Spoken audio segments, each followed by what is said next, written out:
Welcome to Successful Dropout.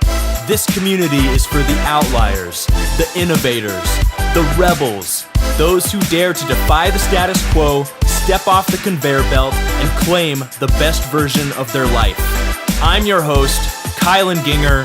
Welcome to the movement that is Successful Dropout.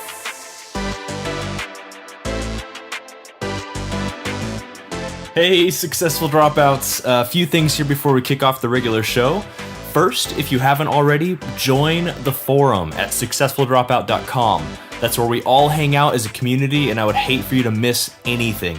It only takes a few seconds to create a free profile, and then you should get in there and introduce yourself, and I would love to hang out with you. Also, if you love this community and want to play a significant role in helping it continue to grow, consider supporting us financially through Patreon. 100% of those proceeds will go towards our overhead for Successful Dropout and also to pay for part-time staff to take things to the next level and make this community even more valuable. By supporting us, you can also get cool things like shout-outs in the community and on the podcast, merch, and even one-on-one mentoring with me on a regular basis. So please go check out patreon.com/successful dropout. Again, that's patreon.com/successful dropout, or click the link in the show notes. What is up, Successful Dropouts? I'm excited to bring you another special episode this week, another Gienger Family Roundtable Discussion. These are discussions that we do with my entire family live around actually a round table, and we air them on my dad's podcast, which is called Systems for Success. I would go check that out at systemsforsuccess.com. And I released one a couple weeks ago, I believe, on the topic of finances, and had a lot of you guys reach out to me and say you really enjoyed that. So I wanted to share this week's as well with you, which is on the topic of accountability, and specifically accountability in the family or your relationship with a significant other or at work. And it's a pretty in-depth subject, and we attempt to explore it as much as possible and speak from our various experiences. So I wanted to share that with you, and without further ado, let's get it going. Hello again, Systems for Success family. We are gathered here around the table for another family discussion. We have 6 of us here, so we've got Kylan and Tay and Michelle and Oren and my amazing wife. Hello. Hi. I'm not the amazing wife. I would be that. Michelle's actually listening in, but for some reason her connection is not working well enough to actually speak in a way we can hear what she's saying, so she's here in thought with us. She's mute. Yes. It's probably really difficult for her right now. It is, yeah. She's just, I'm sure, dying to say something. We need her. We can say anything we want about I her. know. This is cool. She can hear She us. can hear us. We love you, Shalane. Watch out. She might unmute and just be garbled, words at us. If you hear an alien, it's Shalane. Yes. All right, so today's topic is on accountability, which I'm sure is everybody's favorite topic in the world, right? Probably not. We're covering this topic not because we wanted to or are necessarily even experts on this, but we had some requests from our listeners to talk about how we do accountability in our family and in our work and in various relationships. And so we have had some discussions about this. It's been kind of fun to hear our different perspectives on it. So with that intro, let's jump into it and just see what comes out here. I'd like to start maybe with just the question about why is accountability not everyone's favorite subject? What has caused accountability to have such a bum rap? Because it's hard. It's hard, yeah. That it is. It's not always the most fun process to think about or participate in. So, not fun. You can't get away with anything. Yeah, I think accountability goes deep really fast, and I think we're, as a culture over the last decade, I think I've noticed we're definitely much more superficial. Accountability goes right to the core. And why is that specifically, do you think? Oren is the degreed,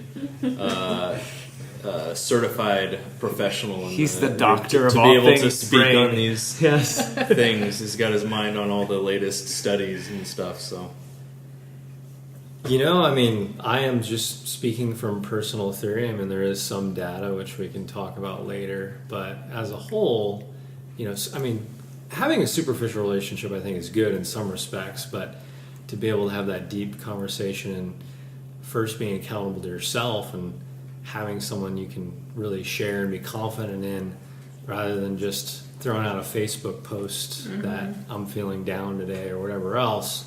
Maybe we've lost some of the one-to-one, or we're looking through other means that don't necessarily fill all of our senses. I think there's a lot to be said about face-to-face contact, and people have a hard time with accountability and face-to-face interactions. Now a lot of it's right, email, text, whatever else it might be, right? And I think that also reflects on our feelings. Yeah. We're less likely to, I think, reach out when we're maybe not feeling the best, but maybe more likely through electronic means. But I think there's a lot lost in that. So That's really a good thought. I hadn't connected the dots on that, Warren, because these days when people do try and hold others accountable, I think too often it is through electronic means, a text or an email or something. And accountability, especially of all things, works best when it's live communication. I'm constantly telling people in the office, pick up the phone and just have the conversation, especially if it's anything that is potentially a touchy subject or something that you have to actually have a meaningful, deep conversation or a two-way dialogue. Just pick up the phone and don't risk the misunderstandings. So. Well, and I think with that too, like when I said it's hard, I don't know about you guys, but I see a lot on social media. It's like, it's all about feelings nowadays. We're like, oh, I don't like the way that makes me feel, or that's uncomfortable, and I'm not going to do it because I want to feel good, and I don't want to, that's hard, and so I'm just going to leave that behind. And I think accountability, you have to do the hard things sometimes, even whenever it doesn't feel good. And that's something that I think our society is kind of shying away from as of lately, at least from what I see on social media. So it's all about like, oh, do what feels good and makes you happy and comfortable and in your little bubble. And sometimes you gotta get rid of the bubble and do the hard thing. Yeah. He's the bubble popper in this family most of the time. Yes. In a good way. I think accountability is sometimes associated with control, maybe an unhealthy type of manipulation or control. Yeah. And so that's not what we're talking about today. Yeah, that's a great point. I think historically, in fact, honestly, in the work environment, I don't use the word accountability much at all unless I have a fairly close long-term relationship with somebody and we've talked through what that means. Yeah. Because when I say it pulls up in people's minds all these screens that are not helpful to what we're trying to accomplish. They had a parent said, I'm going to hold you accountable, and what that meant was I'm going to control, manipulate your behavior. Right? And so when I say accountability, that's what they think. Or spouse. It's like we had a family member just recently say that the word accountability brings to mind like credits and debits on like a spreadsheet, Accounting, yeah. Accounting. And the word. Right. Yeah. Right. So if it's not that, what is it? Which who likes accounting? I love people that love accounting. I know that. I think it becomes for real. easier to understand accountability when you know where you're going. So like when you have your path set or your goals set, then you have an idea. Yeah.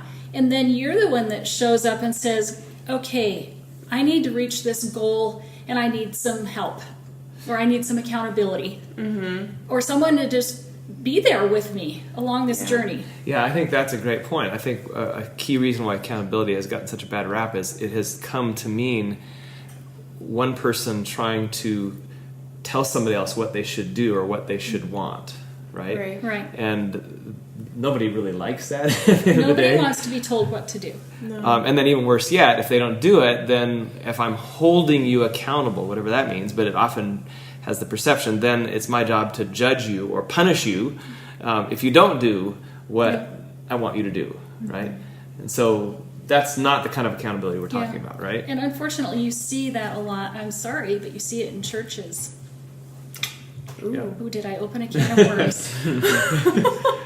Yeah, it It's happens. true. Actually, I think it happens in any organizations where people are together a lot over time, like happens in churches, other nonprofits. Frankly, it happens in the business world a lot. You know, where the boss-employee relationship becomes one of manipulation or control, that kind of accountability, rather than a true relational, helpful process. So. And that type just builds up resentment and bitterness and doesn't have any good purpose. And I think that there is maybe an aspect of what happens in churches sometimes that helps foster that unhealthy type of accountability, because unhealthy accountability is, in my view, when I make myself responsible for your behavior.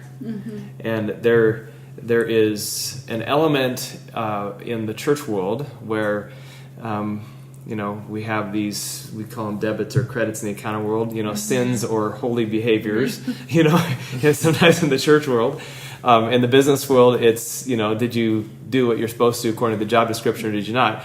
You know, and we have all these kind of goods and bads. And in the church world, along with that good and bad comes this, you know, we're in fellowship together and we're supposed to help each other. That's the positive, but it sometimes tends towards, I need to make sure you do the right thing, right? And that's where, when I take responsibility for you doing the right thing, it can become manipulative or controlling and It's unhealthy. going to happen in marriages a Yeah. lot too. Yeah. But I think it can come from a loving place too, though, if you're agreeing on it. Like if I were to go to Kyle and say, hey, I need help with this, I want you to hold me accountable, I have to kind of expect that he's going to come to me and be like, hey, how are you doing on this? And I need to understand that it's coming out of a place of love, not because he's trying to manipulate me or make me feel bad if I didn't follow through with it, right? Right. Now, in that scenario, you actually said, can you help me with this? Right. Right. Are you also setting up the ways that he can help you? Yeah. Yeah, I mean, yeah, typically we would. So you're be. saying once a week I want you to check on me, or Yeah. whatever it is. But what about like in the church scenario, like you brought up, you said that there's kind of that aspect, right? Like, isn't there something in, I don't know, or even in business? I mean, we have position descriptions. Yeah, It's like there's- this is agreed upon. Very healthy ways where that can be Yeah, done. very healthy. Yeah.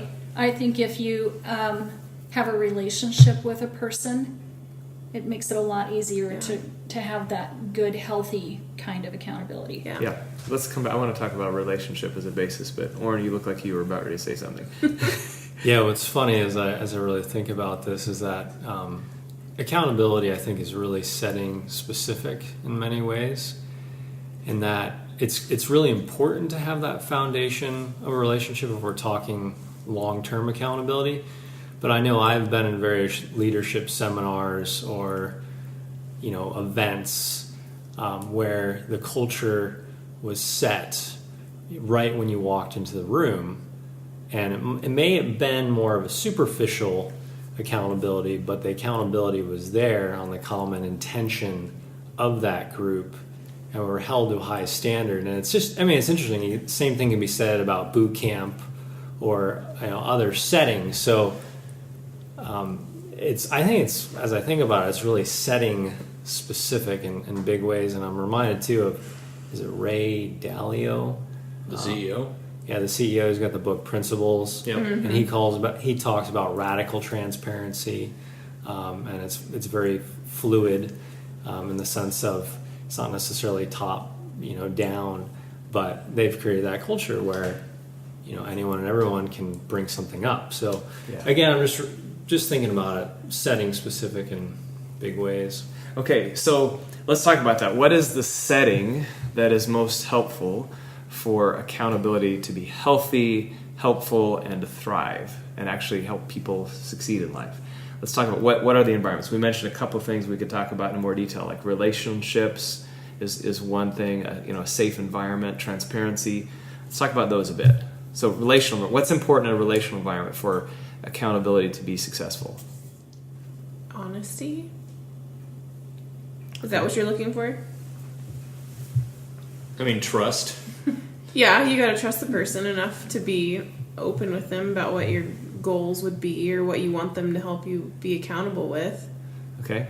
But you do have to be honest too, not just with yourself, but with the other person. So let's talk about honesty and transparency, because that is a key element to a safe environment where I think accountability can really thrive.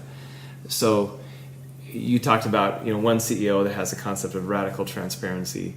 I know in our business environment, we've worked hard and intentionally over the years to continually increase our transparency in all areas, down to what our employees know about the company's financials and all aspects, because we find that the greater the transparency, the more accountability thrives in a healthy way.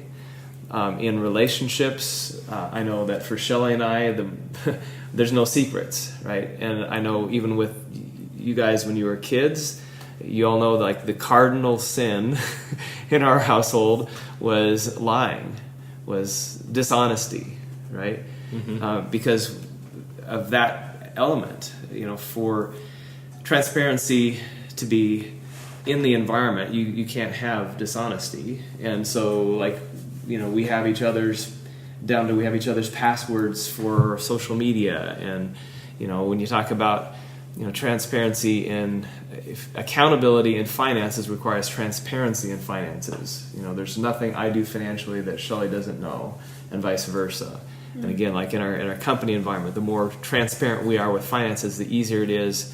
Like we've just in the last 3 years, we've gone through a process of starting to have department heads actually know everything about the company budget and be responsible for not just their department's budget, but how their department's budget relates to the whole and the company's balance sheet and all that. And it's been amazing to see the much, much higher levels, I think, of accountability in department heads. And now we're taking it down to, we're actually showing a whole team, so all the employees see the numbers.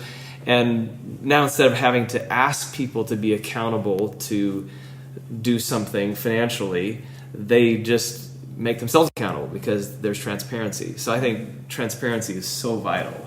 So what's interesting is that you, as the leader of the company, started this trend and this culture, and then other people can choose to buy into that. And I like that in a family too, where the leaders of the family start out doing this accountability thing with themselves, holding yourself accountable to things that are valuable to you and the family. And then the children can watch and kind of go, well, maybe can I join in now? I want to be held accountable too, to exercise or to eat well. Or Dr. Josh Axe talks about how the family systems are just breaking down, and there's been studies done about when families eat together with their phones on the table, there's less, even if they're not using their phones, there's less communication and relationship building than if the phones are actually off the table. And so I'm just looking at that is one thing I know that that if we still had kids eating around the table at home a lot when we were raising kids, we didn't really have a phone issue back then because literally all of our phones are on the table right now. By the way. But we're not eating. Yeah. That would be one thing I know we would probably initiate is like at least one meal a day where we have the phones sitting off to the side, not near us. Yeah. I liked what you said about buying into it. Or if you're creating a culture of this honesty and transparency, like people will either buy into it or they won't. And maybe it could be said for family. I don't want to, assume that or put that on anyone. But I know for business, with our culture, with our company cultures, it's pretty clear when someone's not going to buy into your culture, and they're pretty quick to leave. Whether by their choice or ours, they're pretty quick to leave because it just doesn't fit. It's not fluid. It doesn't work well together, and so They're like a sliver that's that's pushed seriously. out by the body. Well, and I mean, you talk about that too. Like when you're in Buds, there was that one guy when you're doing boat. What is it? The boat thing on the head. Yeah, just any of the exercises. If you could, it was very apparent the guy who was not putting out, and he would quickly be essentially pushed out by the rest of the team. Sometimes physically. Just naturally, because if you're not performing, if you're not putting out, you're just kind of out of there. Nobody had to explicitly tell them to leave. It's just, it's clear you don't belong, and if you don't shape up, you're just kind of pushed out, like the body gets rid of a sliver or a foreign object, you know? Yeah, in the business environment, I've found that sometimes that happens naturally. Sometimes I have to be the one with the tweezers. That's true. So sometimes by that, I mean, just to be clear, that we are talking about situations where I would hear of somebody who says, well, you know, we shouldn't let our manager or the board know about that.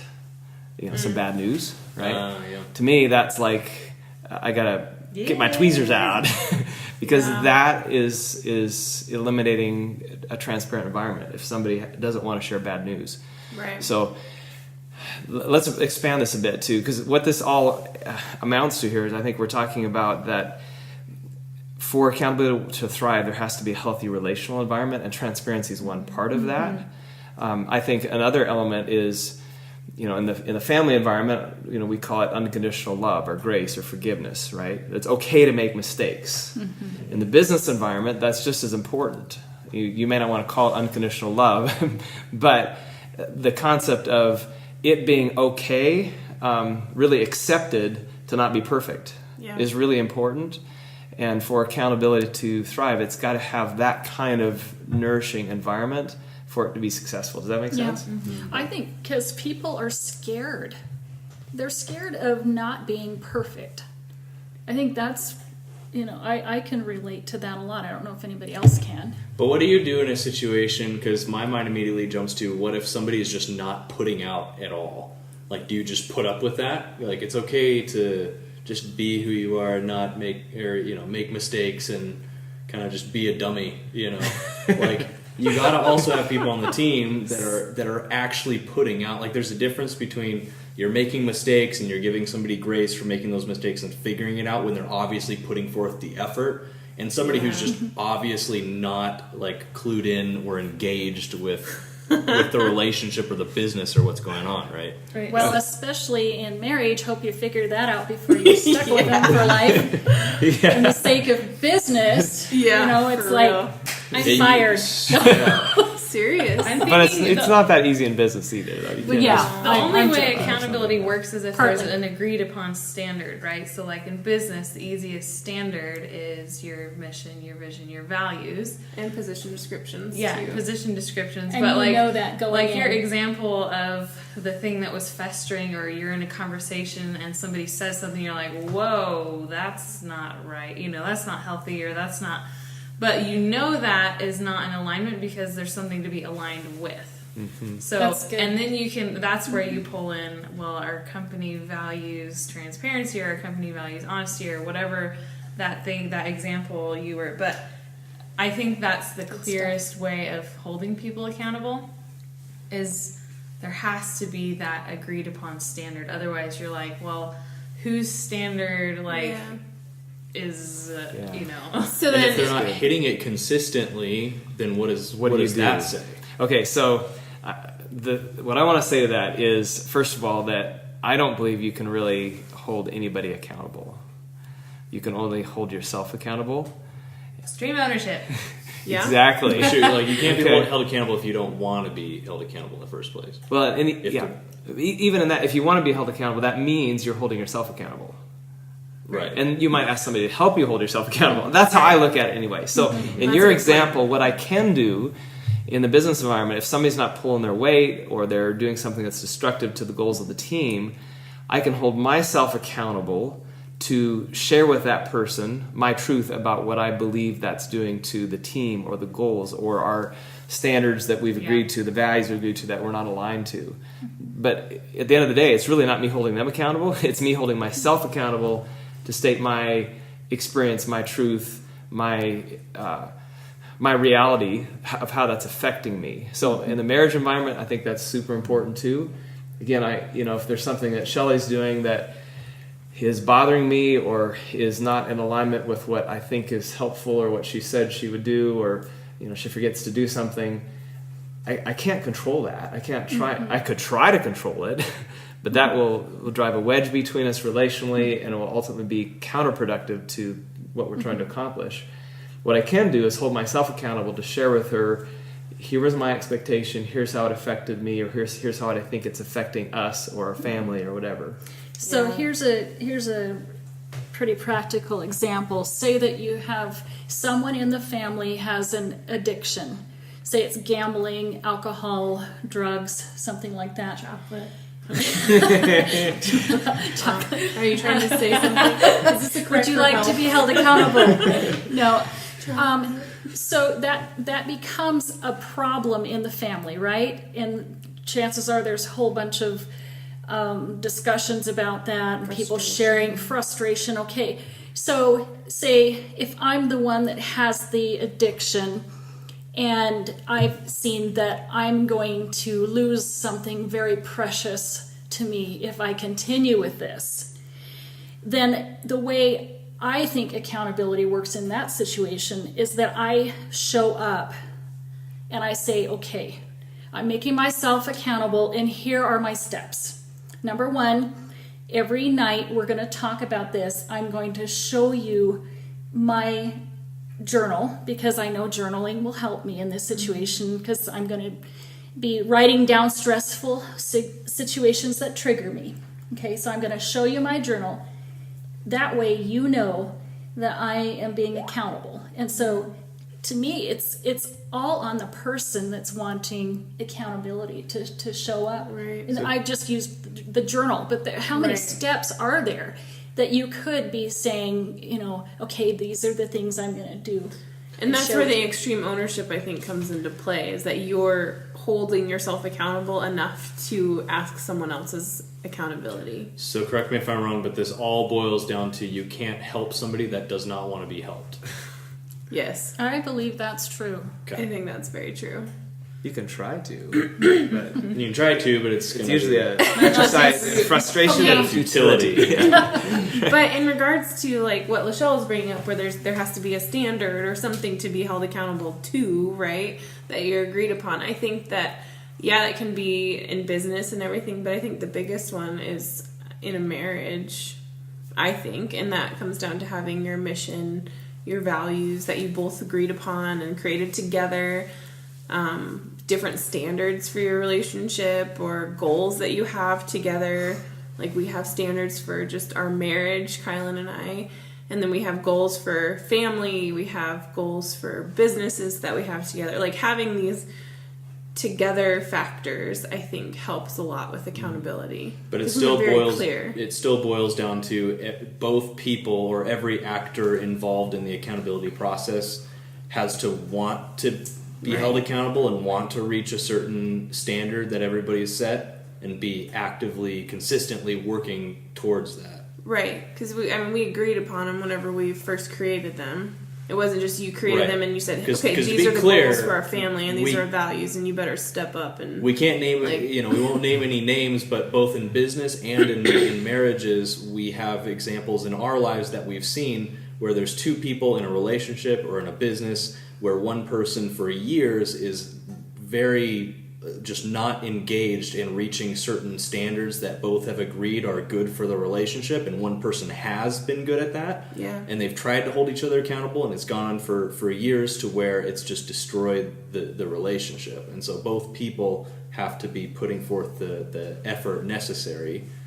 It doesn't mean you can't leave room for mistakes. Right. So how do you make sure that everyone's on the same page though, and then moving forward? Because it's not like, oh, you get on the same page and then you sit there. There has to be that continual growth and moving forward within those standards or values or mission. Well, what if one person wants that and the other one doesn't? If you're not married yet, set up your vision, mission, and goals so you end up with the right person. Amen. Yeah. Super valuable. Yeah. serious. And when you're choosing employees, be just as intentional about making sure you find somebody that aligns with your mission, vision, values, and the goals before you hire them. And even then, you still learn some things after you're with them for a while, whether in a marriage or...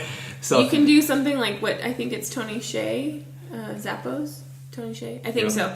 He does a 2-part interview process where he does an interview for like just the basic job duties. Would you be qualified to do this job? Blah, blah, blah. And then if they kind of pass that, then he brings them back for a second interview where it's just culture based. Would you be a good fit for our culture? And then compares the two. Yeah, that's excellent. So the challenge is, the very real challenge, we have listeners that are actually struggling. Maybe they didn't come into their marriage with similar values or mission and vision. Maybe they didn't have that. So let's address, what can we do now? Well, if you're listening to this podcast, give yourself a pat on the back because you're on the right track. You're looking for... You're stepping in the right direction. And I'd say that's really probably the hardest thing amongst individuals, is that introspection and just examining yourself and being accountable. And as a Christian, and we talk about churches, and I love Matthew 18, and it definitely, I don't think it's necessarily a cookie cutter recipe, but if I do have a problem, I'm going and talking with an individual first before I escalate the situation, is always best. And also how I'm, coming at that individual to give an account, and first keeping myself accountable. I loved, hearing that from you, Dad. And one of the other things that I was just thinking about quickly, though, is we were talking about some of this, is if you look at a family, there's some families where the culture is really foundational, values are clear, and when the discipline happens, it may not always look pretty, but the end result is everyone's brought closer. And you look at other instances of dysfunction in family where there's excessive physical discipline, there's abuse or this or that, and you take one child and you put them in a situation and they can give an account and be honest about what wrong may have happened.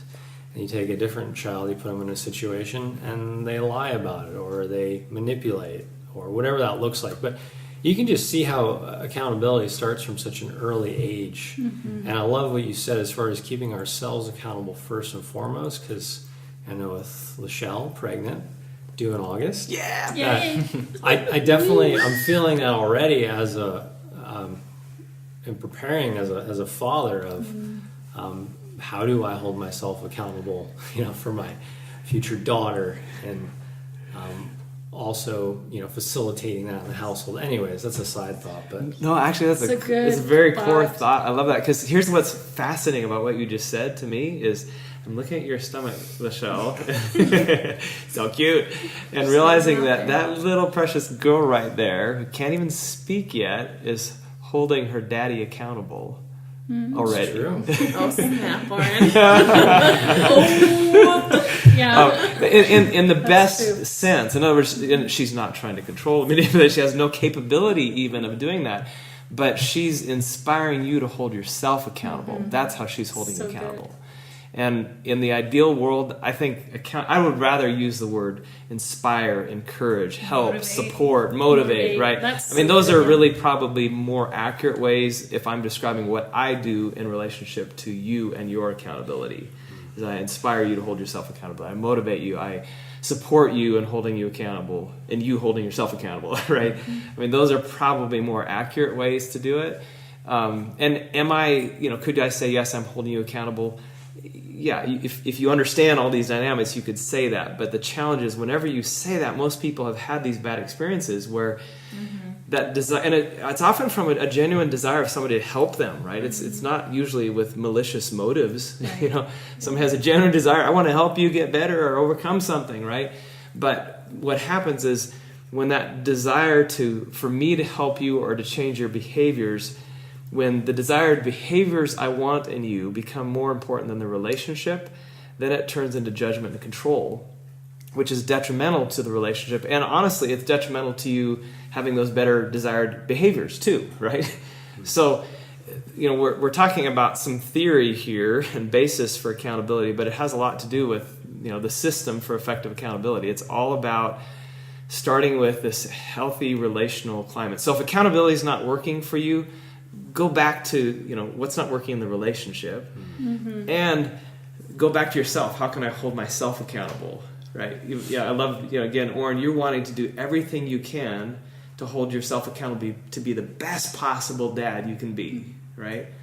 It's like when we were talking with Skip, Shelley's brother, last weekend about this, and I loved what he said about, I want to be the best guy I can possibly be for a girl, and that's what makes me accountable. It's not because the girl is saying, you should do this, or if you don't do this, then this, right? It's accountability that's based on love, really. It's crazy. I was at this conference this last week of a bunch of high net worth individuals and family members and some professional sports athletes that had retired, and I was amazed at how much talk there was about love, like from the stage. They were talking about business and how love is the basis for good business getting done. Cool. So it's sometimes seems like this warm fuzzy thing, but it works in families and business and everywhere. Yeah. So, and I think maybe for some people, and I could probably say that my natural tendency is to shy away from just the word accountability, because it's like, like how I was with spreadsheets, and it's just like, it just seems like work, right? But so, what are you saying about spreadsheets? Yeah, exactly. I love spreadsheets. Yeah. I have come to love spreadsheets now, but whenever I first came into this family, hold you accountable to that. There was a lot of spreadsheets. We'll motivate you to that, encourage you. Thank you. So I think another way of looking at it, or like if you're husband wife and you're thinking about in regards to your family, I think about it in terms of like you're a team, like you and your husband are a team, and so in order for the team to move forward or to win or to reach your goals, like you have to be a united front. If you think about it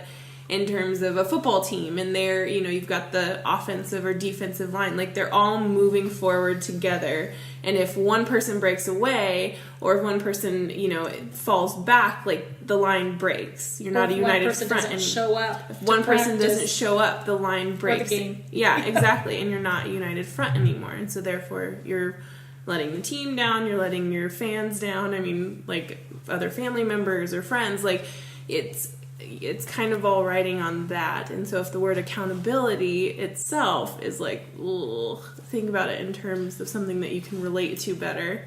But and that ties into what Dad was just saying about you may have to go back to the relationship, because for us specifically in our relationship, we've come up with a vision for our family and or a mission rather, and then a vision for our future and some goals we want to hit and the kind of family that we want to and legacy that we want to build. And we have our shield too.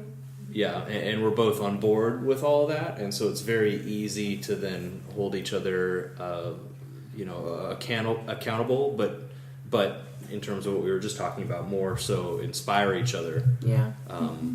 To just be better people and continually reach those goals, because we're on the same page, and it's both of us quickly recognize, even without the help of the other person, if somehow we're falling short of the vision and kind of mission that we've set for ourselves. So you have to have that foundation first, I guess.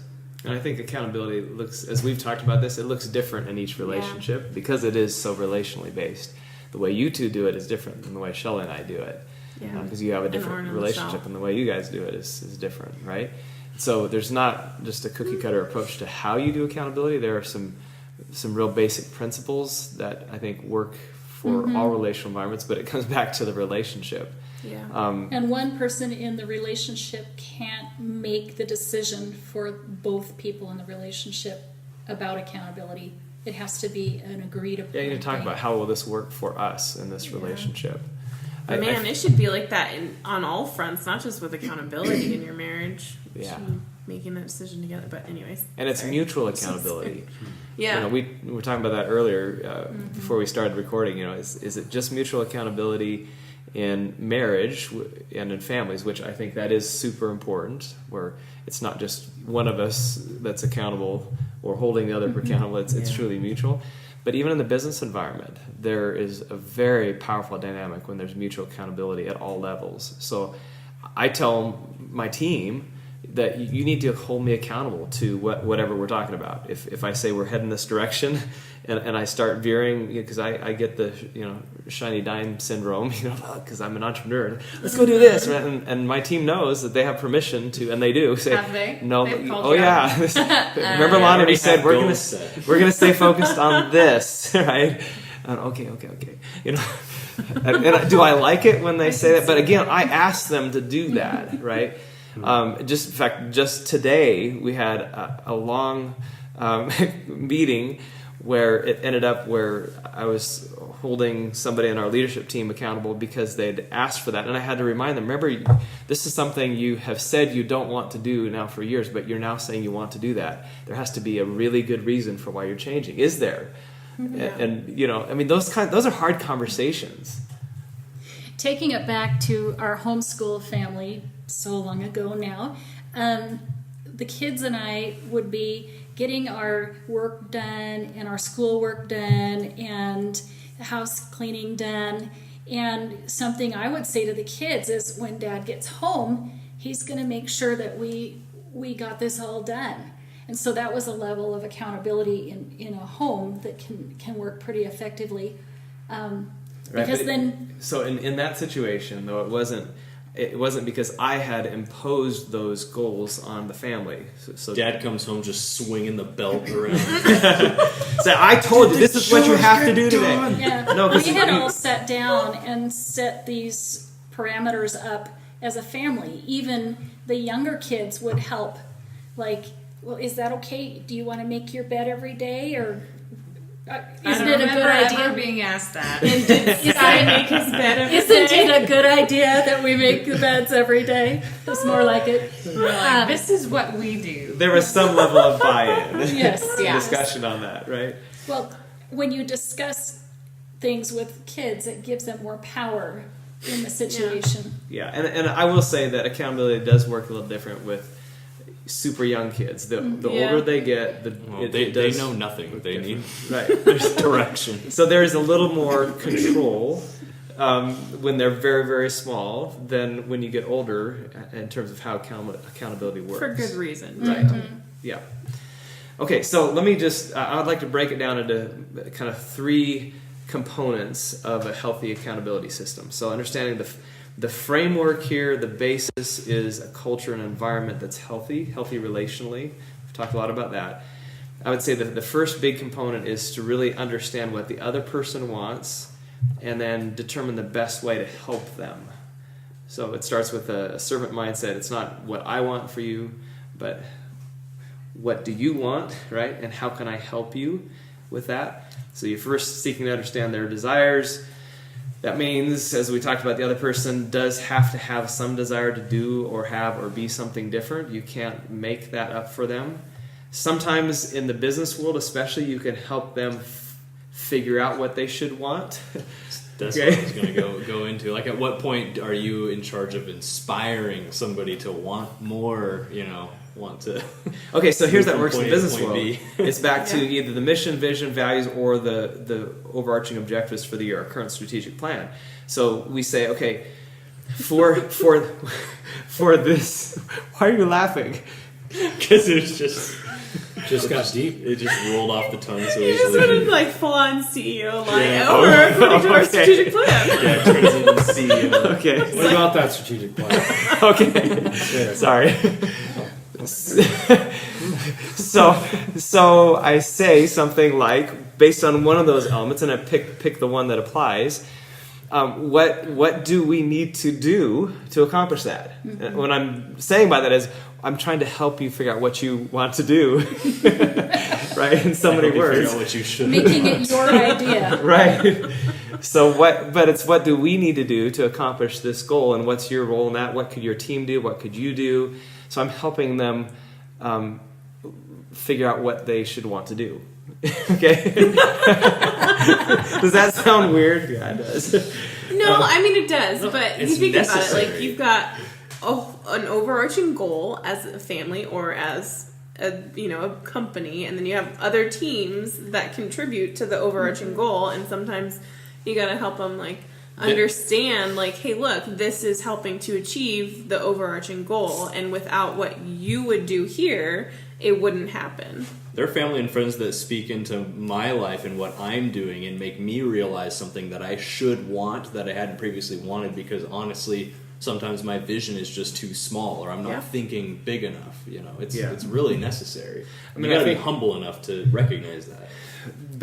We talked in our last roundtable discussion about controlling our finances and our financial future and stuff. And I remember back in the day when, before we'd gotten any kind of control in that area of our lives and our family, I remember conversations we'd have where we would say, based on our goals financially, what do we need to do differently, each of us? And essentially that conversation was helping each other learn what we should want to do differently about how we spent money. Mm-hmm. Yeah. So I think that concept applies, but it still comes back to, it's got to be done. It's a heart deal. It's got to be done with the mindset of, at the end of the day, I'm trying to help you do what you want to do, instead of just me dictating what you should want.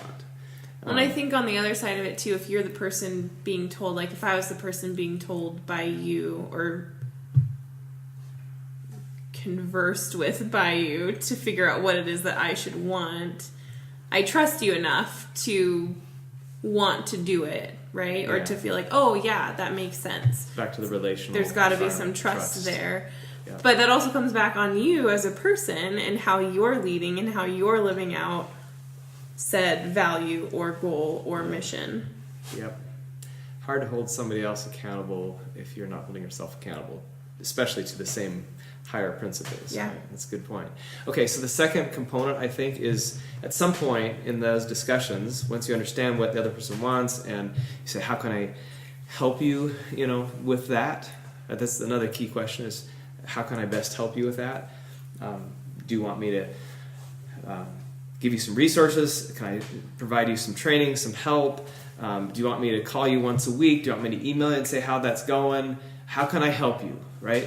Okay, so once you've talked that through, then to agree on those expectations and essentially get their okay to follow through. That person's okay to, quotes, hold them accountable or to support them or to encourage them in the way that they've said they want to be encouraged in this. So what does that look like? Do you guys ever do that? Do you say, probably in your marriage, it's kind of it's an understanding once you get to that point. I know with other people, and especially in the business world, I literally ask them, after I say, how do you want me to support you in this? I don't say, how do you want me to hold you accountable? I say, how do you want me to support you in this? What you said you're going to do, or what you said you want to do. And then I say, okay, let's make sure we're clear on what we're going to do, what you're going to do, and either ask them to repeat it or I repeat it to them and say, did I get that right? And then I say, no, so is it okay for me to go ahead and follow up with you with a phone call once a week about this? Or maybe the permission is it okay for us to go ahead and book this on our calendar right now, the follow-up meeting on this? But at some point you got to officially say, is it okay for me to follow up with you? Or to get their what permission? if you encourage them to do the action of following up with you? That's great. That's even better. That's that's a good point. I think I do that sometimes. So in the previous component where you say what's the best way to help them, that's a great time to say, can you follow up with me? Yeah. But sometimes people say, no, I know I'm not going to do that. Yeah. Well, and sometimes I need you to call that's me. the whole purpose sometimes of accountability is to be able to hold somebody accountable who may not always have the wherewithal take initiative to do that. Yeah, to follow up with you. Right? Yeah, that's interesting. And to answer your question, I think with a marriage, at least with our marriage or with any relationship, you can get to the point where you more or less innately understand what the other person is striving for and can hold them accountable without having really, really specific discussions each time, like, okay, you want to accomplish X, Y, Z, is it okay if I follow up with you on this date, on a regular basis about X, Y, Z? It's like for Tay and I, we understand enough about each other where, the other day she had called me out like in public about being an older brother and like being a better example for the rest of the siblings and stuff like that. That was maybe a couple months ago, actually, but that's something I specifically remember. And it's like we've never explicitly talked about that to my knowledge. I think I've shared with you like a few times that this is the kind of person I want to be. Yeah. But you're quick to recognize like he's not living up to what I know he needs and wants to be. And so you can get to that point, I think, in relationships that are far enough along. Yep. I think it's fun when we have small kids to start this in taking initiative to hold yourself accountable at a very early age.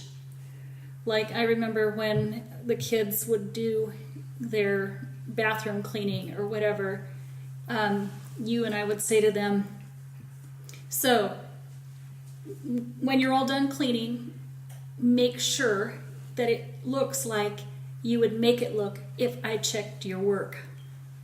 Mm-hmm. And so at that point, you're raising kids who already know how to take initiative and hold themselves accountable to a job well done. And I think that can translate into their business lives, their marriage life, things like that. Yeah, that's the idea. Anyway, that thought just occurred to me. Stuff.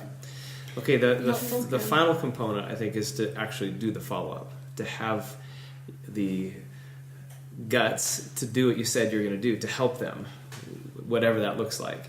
Either it's being available when you're supposed to be available for them to call you or have a meeting with you to talk about what their progress was, or for you to connect with them, to care enough to pay attention to what is actually happening based on what they said they wanted, and to think about how you can really help them in that next step. Sometimes that means celebrating the wins. Sometimes it means having the tough conversations. So final step here maybe, what are some lessons you all have learned about celebrating the wins when you're working in the accountability environment or having the tough conversations? Well, I think what you celebrate sticks. Yeah. So celebrating every bit of possible positive progress that you can. Yeah. A great way to support somebody else. Yeah. Even in the smallest ways, too. Tay and I have something that we call our shield, which is basically just a list of, is it 10 sort of tenets of our standards or tenets of our relationship, and we review those on a semi-regular basis. And they're not all the standards and things that we hold each other accountable to, but there's some of them, and specifically regarding our relationship just together, not necessarily who we become as people in our relationship, but just how we interact with each other, like a standard of honesty, of being honest with each other. So we review those on a semi-regular basis, and as we reviews those, it's an opportunity to discuss where we may be lacking and where we need to what we need to work on, and then it's an opportunity to celebrate maybe what we've been doing well.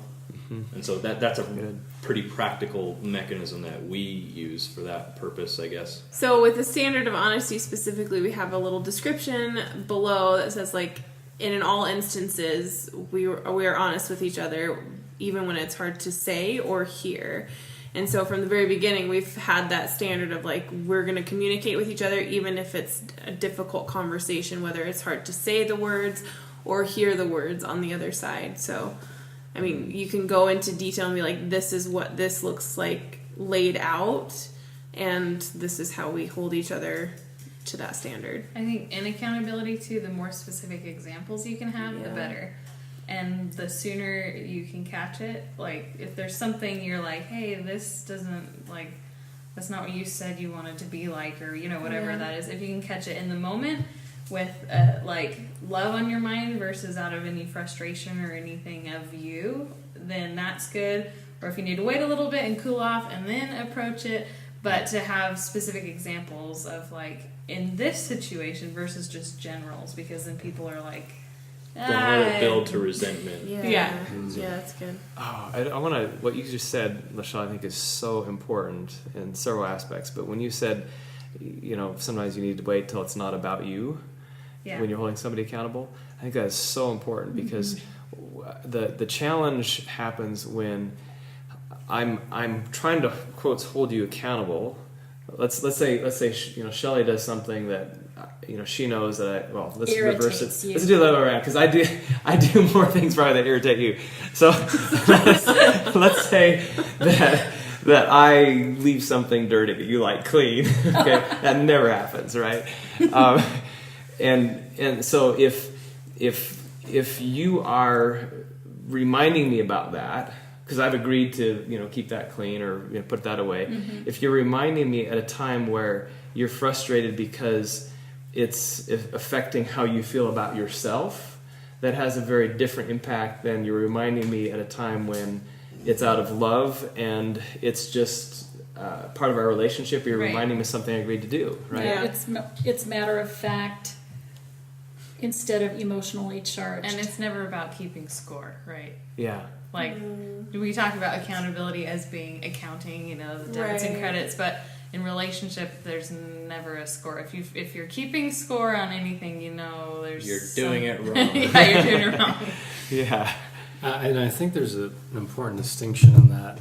It's it's good to celebrate each other just for the sake of celebrating, but in my mind, as far as accountability, or even amongst friends, when we have a common set of values and beliefs, right, and hopefully missions that align, then we're going to be doing that at baseline in the sense that I'm not going to be celebrating accountability for something that I should already be doing, right? Mm. But when I am holding somebody accountable on a big goal, or they ask for help, and I believe that's also a form of accountability, asking for help, then I think celebration is key, right? But I think it's important to celebrate each other regardless. But I'm not going to celebrate necessarily something in myself that I should already be doing, or something in someone else that they should already be doing, unless whatever it is a milestone for them and a goal. Something new. And authentic celebration, no sarcastic. Oh, you put your sock in the hamper. Can't do that. Good job. I'm so proud of you. But I mean, that could be a struggle for some people, and that could, necessitate a goal. Yeah, in a way. I'd like to see that one. It's my sock in the hamper every day. Just one of the socks. Just one sock. Start slow. Good job. Small steps. Well, there could be other ways to motivate someone. Oh, look at the time. Too far. You are very good at motivating me with positive incentives all the time. Okay, with that. Hiking and walking outside. Fat bombs. Now you have to explain what those are. Good cookies. The chocolate addiction is because Shelley made these amazing things called fat bombs that are sitting on the table in front of us that we've been indulging in. Yes, but they're really fudge full of fat by a different name to make you feel guilty. Fudge full of fat. I guess. Motivation. Oh, okay. Yeah. Now we're All right. So on that note, hopefully this has been helpful for you guys. In listening to this, I'd love to hear your thoughts on accountability and what works for you, what doesn't work. Join us on the Facebook group and share your thoughts. Love to hear your feedback on this. We are, as you can tell, still learning on this subject all the time. The three things I think that are just common themes that we've talked about here as far as any systems for success and accountability is just first of all, make sure there's an environment of love, unconditional love, transparency, and then in that environment, start with a servant's heart to understand what the other person wants and then determine the best way to help them. Secondly, agree on some clear expectations and get their permission. They're okay to help them in that way. And then follow up, care enough to actually do something about it, celebrate, have the tough conversations, and repeat cycle.